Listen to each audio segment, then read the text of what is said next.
tu dois de comprendre les choses. Le Seigneur Jésus-Christ, après avoir enseigné à ses disciples, après avoir enseigné dans tout Israël, après 3 ans et demi de ministère, devait partir. Il a commencé à donner des instructions, à mettre le son à la perfection à ses paroles. Amen.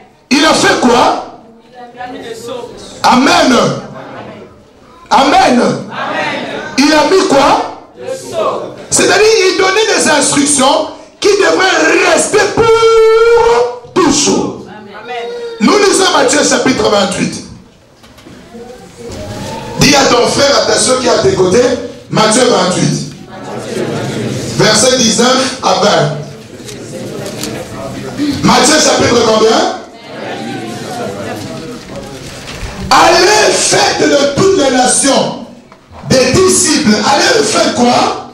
De toutes les nations des disciples. Amen. Amen. Les baptisant au nom du Père, du Fils, pas et du Fils. Au nom du Père, du Fils et du Saint-Esprit. Et enseignez à observer tout ce que je vous ai prescrit. Et voici, je suis avec vous tous les jours jusqu'à la fin du monde. Amen. C'est lui qui parle ainsi, c'est le Seigneur. Que l'Assemblée dise Amen. Amen. Diacre, que l'Assemblée dise Amen. Amen. Amen. Amen. Qui parle ainsi? C'était le jour où il s'est séparé d'avec ses apôtres. Il s'est séparé d'eux et il partait. Il devrait être enlevé au ciel. Amen. Baptême signifie quoi? Baptême c'est en français. Baptême vient du mot grec qu'on appelle baptisme ou baptismos, qui signifie selon le grec. Parce que le français, il y a beaucoup de mots qui sont de mots d'emprunt. C'est-à-dire quoi? On les a pris d'une autre langue. Et le grec, quand ils définissent le baptisme, cela signifie plonger dans. C'est ça la signification du baptême. C'est-à-dire plonger dans. On s'arrête d'abord là-bas. Ma vie, est-ce que tu es avec nous? Maintenant, par rapport à la signification littérale, si tu n'es pas plongé dans, tu n'as pas été baptisé. La définition, comme on dit, une molécule c'est quoi? Un atome c'est quoi? Un atome, c'est la plus petite particule de tout. Voilà. Les baptêmes c'est quoi? Comme les enfants de l'école primaire répètent. Papa, c'est celui qui est. Non, papa. Maman, c'est celle qui me donne à manger. Le baptême c'est quoi? C'est plonger dans. Pas d'abord dans l'eau. Donc, si tu n'es pas plongé, tu n'as jamais été baptisé. Amen. Maintenant, Jésus-Christ, avant de partir, il a introduit une notion du baptême. Bien, il faut comprendre. Jean-Baptiste est venu avant Jésus-Christ. Il a baptisé et il a baptisé Jésus. Jésus a refusé que Jean-Baptiste a refusé qu'il soit baptisé par Jean. Pourquoi? Jean a refusé que Jésus soit baptisé par lui. Pourquoi? Parce que le baptême que Jean donnait, c'était un baptême de préparation, un baptême de repentance.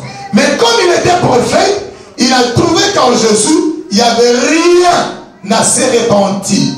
C'est comme ça qu'il a refusé de baptiser Jésus. Mais Jésus lui a dit, laissons faire ce qui est juste. Et Jean-Baptiste a dit à Jésus, c'est plutôt à moi d'être baptisé par toi. Parce qu'il avait reçu à l'instant la révélation que c'était lui.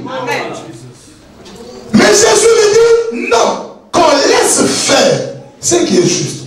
Bien aimé, si quelqu'un ne se fait pas baptiser, il ne fait pas ce qui est juste. Il est à côté. Si Jésus-Christ, qui n'avait même pas de péché, a accepté de se faire baptiser, à combien plus forte raison, nous qui sommes issus de parents pécheurs devrons-nous être baptisés? Mais Jésus dit, allez faites de toutes les nations des disciples. Allez faites de toutes les ethnies des disciples. Il dit le baptisant au nom du Père, du Fils et du Saint-Esprit. C'est là, bien aimé, où commence la problématique du baptême. Le même jour-là, Matthieu, vous savez, il y a combien d'évangélistes selon la Bible, dans la Bible, qui ont écrit? Il y en a 4. Il y a Matthieu, Marc, Luc et Jean. Nous allons prendre le tout. Quand tu prends cette parole, tu la dissèques, tu la mets à part. Elle n'a pas toute sa portée et toute sa compréhension. Prenons tout ce que chacun d'eux a relaté et nous comprendrons toute la pensée du Seigneur par rapport au baptême. Quand Jésus a dit ceci aux apôtres, les apôtres ne sont pas allés directement baptiser.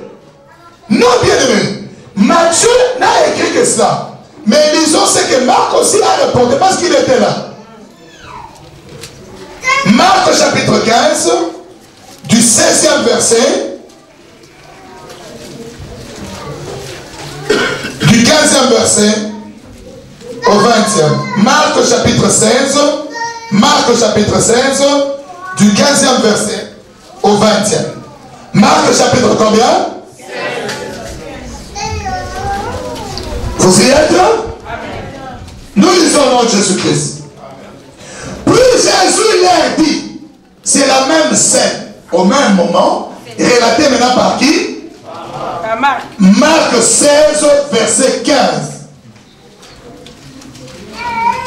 Allez partout le monde et prêchez la bonne nouvelle à toute la création. Marc rajoute une autre dimension, un autre volet que Matthieu n'a pas rajouté ou n'a pas donné. Matthieu n'a pas dit allez prêcher. Selon Matthieu, il a dit allez et faites de toutes les nations des disciples. Mais ici, Marc fait quoi? Il dit prêchez la bonne nouvelle à toute la création. Maintenant, toi, tu n'as jamais été prêché. Comment tu te fais baptiser? Et en qui tu as cru? Parce qu'il faut d'abord que la bonne parole, la bonne nouvelle, soit prêchée, soit annoncée. Ensuite, quand la bonne nouvelle sera prêchée à toute la création, il y a un effet de la prédication de la bonne nouvelle. Verset 16, la Bible dit, c'est lui qui croira. C'est lui qui croira quoi? Répondez-moi, c'est lui qui croira quoi? Lisez avec moi, ne sautez pas. Nous sommes maintenant au verset 16. Nous sommes au 4e verset. Nous sommes au 4e verset. Il dit, quand la bonne parole, la bonne nouvelle sera prêchée, ensuite il se fera quoi? C'est lui qui croira.